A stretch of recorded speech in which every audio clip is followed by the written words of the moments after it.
There are many things I like about Carbondale. One of the primary things I like about Carbondale, it's a small town America. I like living in small town America. Cities such as Carbondale have a lot to offer to a lot of people. And Carbondale in particular is a very meaningful small town to me because I have very strong and direct connections with the earliest days of civilization, if you will, in Carbondale, primarily through family members, and that draws me and connects me very directly to Carbondale. My family has been associated with the village of Carbondale and the city of Carbondale for a long time throughout the 19th century, and I know a lot about Carbondale primarily because of family connections and members of the family who have been here for a long time, and I feel very connected to them.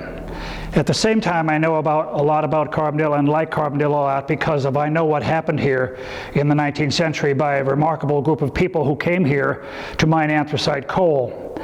The coal that they mined here was an important commodity in America. It was an extraordinarily important commodity in Carbondale's history because it put us on the map. The mines in the Lackawanna and Wyoming valleys in Pennsylvania contained coal that changed everything in America. Before the coal was discovered here in the upper Lackawanna Valley, America was primarily an agrarian nation. With the discovery of coal and then the marketing of coal in New York and Philadelphia and throughout the Northeast, America became an industrialized nation. And that happened primarily because of what happened here in Carbondale in the 1820s. Just a couple blocks from where we are is where the first deep underground anthracite shaft mine in America was located. It was also the site of this railroad that got coal to the markets in the eastern seaboard, which was that railroad began 2 or 3 blocks up Main Street from where we are. All of this was very important in the history of America and monumentally important in the history of Carbondale because people came here from all over Eastern Europe and Western Europe to work in the coal mines, and they brought with them essentially their culture. So Carbondale, providing jobs for members of a lot of people from everywhere in Eastern Europe and Central and Western Europe, also provided a very rich cultural base because of the ethnicity involved. People from all manner of countries all over Europe came here to work and live and lead their lives, and they enriched the fabric of the community immensely. And we became this very, very cosmopolitan village and then city very early because of all the prosperity that was here. In the 1850s, early 1850s, there were some very remarkable people here who said we should take the next step upward as our life as a corporate entity, and we should become more than a village because we need to be recognized in the broader picture as being an incorporated entity. So one of these extraordinary people for whom I have an enormous amount of respect his name was Philo Callender Gritman. He led the charge for the village of Carbondale to become an incorporated city. And we did so on March 15th, 1851, making us the 4th oldest incorporated city in the Commonwealth of Pennsylvania, which is a remarkable phenomenon for this sleepy little coal town in Lackawanna County becoming the 4th oldest incorporated city in the Commonwealth. Not the 4th oldest city, but the 4th oldest incorporated city. We were preceded by Philadelphia, Lancaster, and New York. Number 4 in that list is Carbondale, and that's something we're very proud of. We make a big deal about that every year on the birthday of Carbondale, and anyhow, that provided the structure for an enriched community because people came here from all over the place to work and to live, and the city had a fire department, had a police department, had a library, had all kinds of things which would attract population to this part of the world. And we as a community, we had our problems like everybody else, but at the same time there was a lot of community life with a lot of traditions from a lot of cultures coming together. So there was a certain amount of tolerance that was generated by all this because people had to learn to live with each other and to respect the ethnicity of their neighbors, for example. And so that's something that really made Carbondale a very special place. We were, as I say, the community life was enriched by the diversity of our population. And we have any number of artifacts that reflect that ethnicity, where there's the Lithuanian culture, the Serbian culture, the Slovak culture, the Polish, Czech, Russian. All these cultures came together, and it produced a very vibrant community with lots of character and lots of variety, and all the while celebrating the ethnicity of the people who made the community possible. So Carbondale was at the same time a cultural center, an educational center. All these things made Carbondale very special, and as I say, enriched the quality of their lives, the people who lived here. I've done a lot of research and writing on Carbondale, and one of the volumes I published a number of years ago was called The Quality of Life in the Lackawanna Valley in the 19th Century. And the quality of life of those people who lived and worked here in the 19th century, in many respects, I think was richer and greater than the quality of life of many people who live in the Lackawanna Valley today. They had a very difficult life with lots of serious realities, accidents, illness, all this kind of stuff. But at the same time, it was an enriched life because of the multiplicity of cultures that came together. And we are the better for it, because they built this community into a very vibrant community center. And it's something it is invisible. I know it exists, and in some respects, many people know that about that 19th century world exists. They're very proud of their Polish heritage. They're very proud of their Hungarian heritage, but they don't realize the big picture of all these cultures coming together to form this city. And so it is in a very direct way, I know a lot about, and I feel strongly connected to that 19th century, early 20th century world, which in many respects no longer exists. We still have vestiges of it, but not to the extent we once had. We have such wonderful things as, like in the summertime, one of the so-called Italian Catholic Church, Our Lady of Mount Carmel, where they have a procession where they carry the statues through the streets. This kind of thing is very much ties you right back to the early 19th century, and it enriches community life. I remember growing up, for example, my parents were very broad-minded, liberal people, and I have some food memories as a child. My mother had a friend who was a Russian lady, a native Russian lady, who made the most wonderful pigs in a blanket.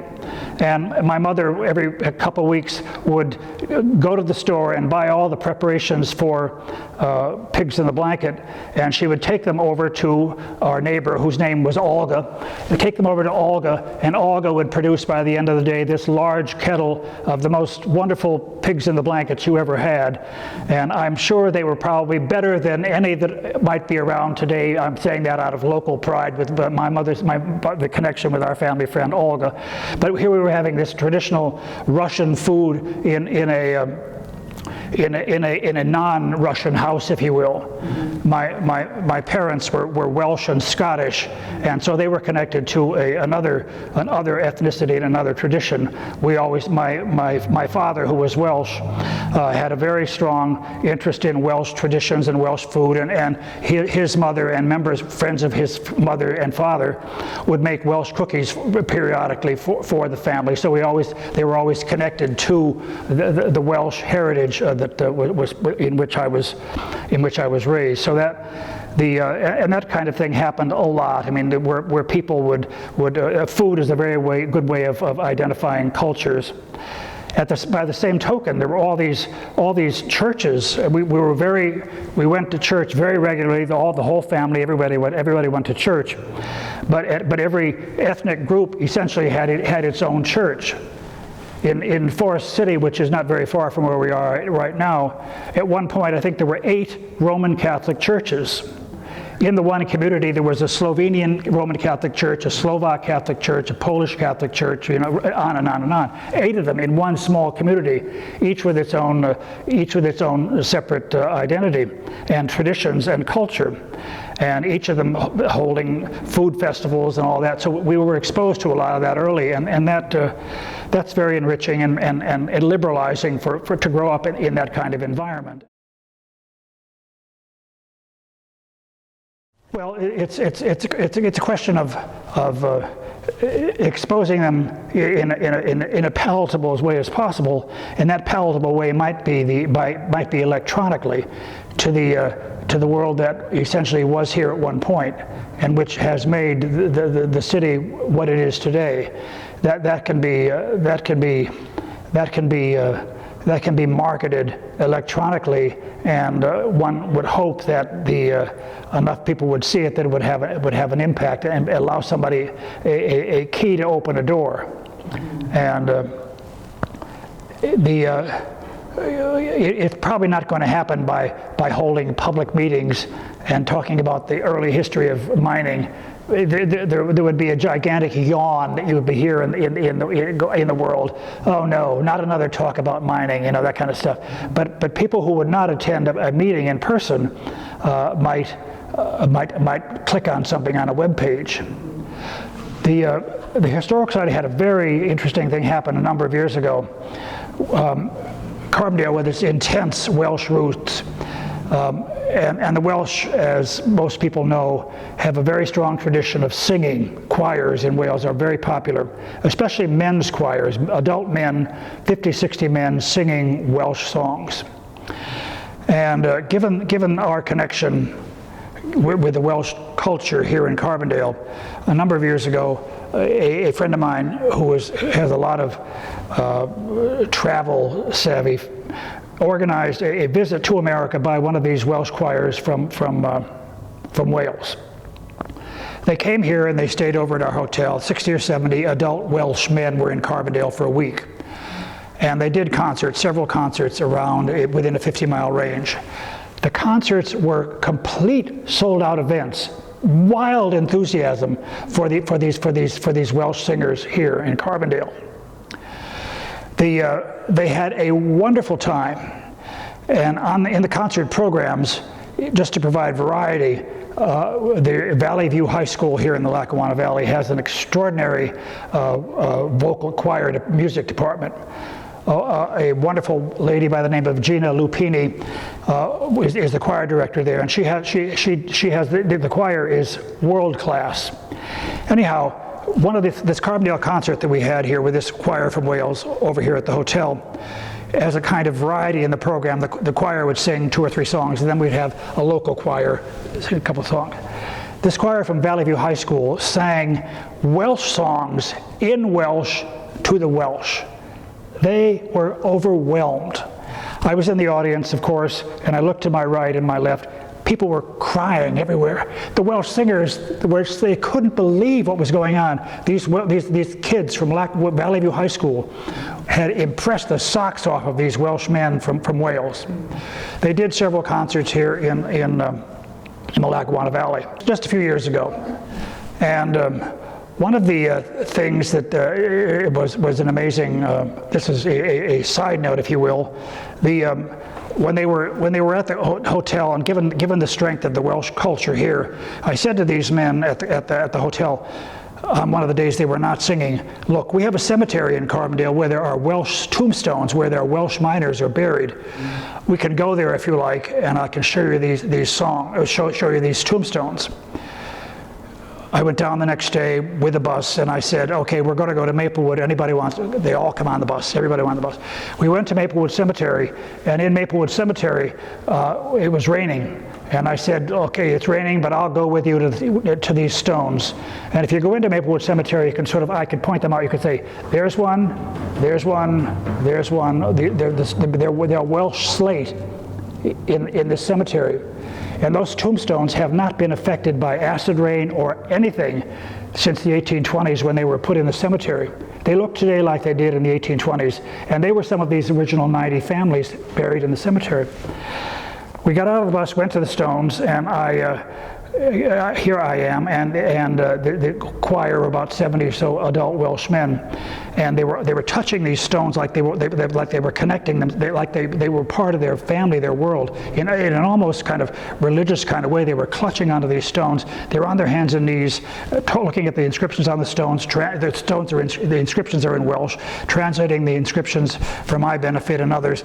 I thought, this is so amazing. I was down on my hands and knees looking at one of these stones, and the next thing I heard was this, I heard somebody singing. I thought, what is going on here? One of these choir members was singing. The next thing you know, there were 60 people in the cemetery, in the rain, singing the Welsh hymn for the dead. They said at the time, it's very important that these people buried here have this song sung at their gravesite. It was one of the most overwhelming experiences of my adult life. I can't even talk about it without tearing up. It was so amazing, this kind of, it was like Wales from the 1820s was right there in the cemetery with me.